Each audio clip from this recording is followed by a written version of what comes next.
Hi, Steve. So today on Heavy Metal Frequency, we will be discussing this. Okay, so wow. Mr. Bungle's Disco Volante. It's named after the villain's boat from Thunderball. And it's very hard to describe this album because it is an avant-garde metal album plus various things. There's a lot of punk, there's a lot of noise, grindcore, sludge, black metal, all kinds of different genres, thrash, jazz, beach music. This is almost like the culmination of all kinds of Mr. Bungle and Phantom Oz albums combined into this.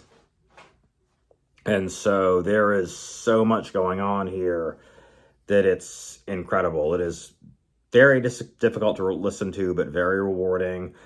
Principally due to the song Carry Stress in the Jaw, which is cut into two parts, and one of the band members was almost like satirizing the second half of the song because he was left out of the recording.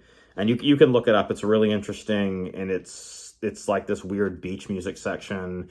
Yes, seriously. And so there's all kinds of different genres on here. Noise, beach music, jazz. A lot of Mike Patton projects have these kind of Hanna-Barbera and Chuck Jones elements to them. I usually say Chuck Jones noises, but it's also a lot of Hanna-Barbera-esque stuff too, and a lot of cartoon noises. And so it's really cool. It's just that particular, the old man voice kind of makes this difficult to listen to around that song, specifically Carry Stress in the Jaw.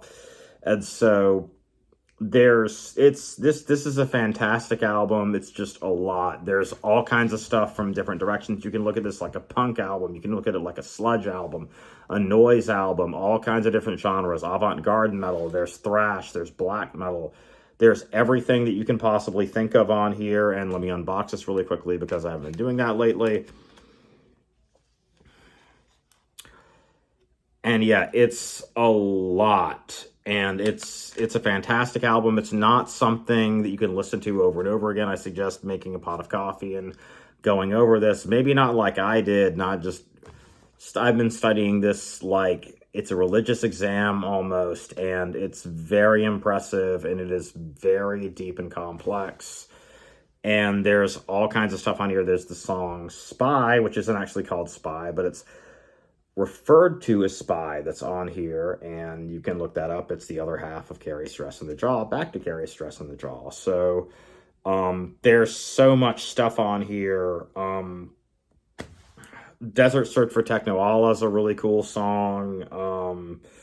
I love everything on here. It's just a massive amount of everything, just compartmentalized into various different things, and you just need to listen to this and really, really just spend a lot of time with it, and just buy a copy, support Mr. Bungle, and please enjoy it. This is also the last album with saxophone player on it, and you can look up what happened to him at some point, but I'm not going to mention it here. And so this is like, you could say this is like I can also look at this like it's Mr. Bungle's interpretation. I kind of look at this like Mr. Bungle's interpretation of John Zorn's Naked City album, and then the subsequent Naked City jazz grindcore band, because it was like a avant jazz grindcore album that turned into an avant-garde jazz grindcore band. And so there is so much stuff on here that you can just look into with it, and it's a thrash album plus other stuff, or you can look at it like it's a crossover thrash album or punk or whatever. It's an avant-garde metal band, and with all kinds of other stuff in it. It's a lot going on here, and it is very difficult to listen to, and I really suggest you do because it is just so worth it, because it is just such a fantastic album.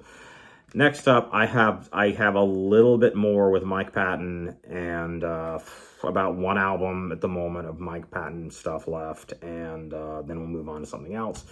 but you're gonna like it. I love this album. I'm a little bit vague, but there's just so much here and you need to listen to it, and it's all fantastic. So thank you and have a good night.